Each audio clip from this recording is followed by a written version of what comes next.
Glowing children's eyes could mean cancer.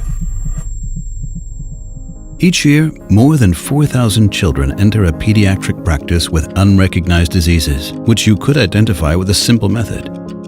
With a small lamp and 4 simple tests, you can shed light on the relevant symptoms at an early point in time. So, spot on. Test 1. Is the child cross-eyed? Direct your flashlight at both eyes. Let the child move its eyes and then observe both pupils at the same time.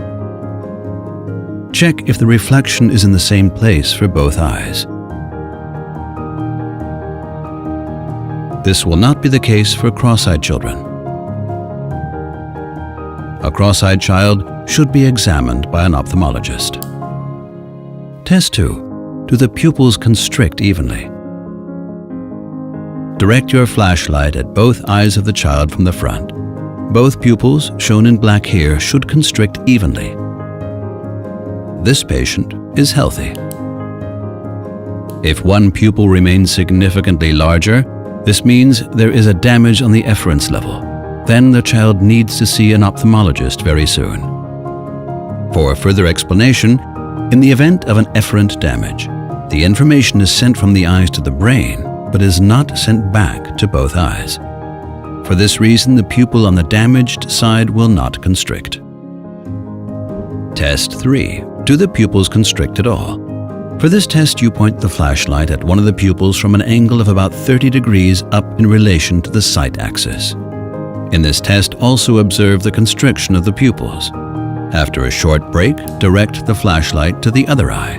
In a healthy child, both pupils constrict rapidly. If both pupils do not constrict significantly while pointing to only one eye, there is a damage on the afference level. If the result is not clear, move the flashlight back and forth from one eye to the other. If there is a damage on one side, the pupils will be wide on both sides when shining the light on the damaged side. In every case of afferent damage, you should immediately send the child to an ophthalmologist. With an afferent damage, signals from the eye to the brain are not submitted or submitted only minimally. Therefore, there is no constriction of the pupils on both sides when shining on the damaged side.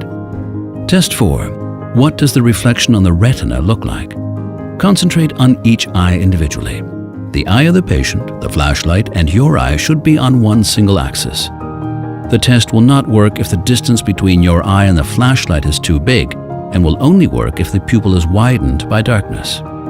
Use the moment when the pupil is wide and shine the light on the retina in short intervals to identify the reflection. In a healthy child, you will see a red reflection on the retina. A white reflection is an important sign of a serious or even deadly disease. You should immediately send the child to an eye doctor. A black pupil without reflection does not mean nothing is wrong. Try to find the right angle until you have a clear reflection result.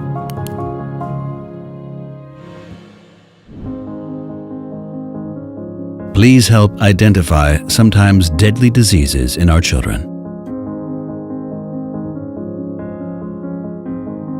Thank you.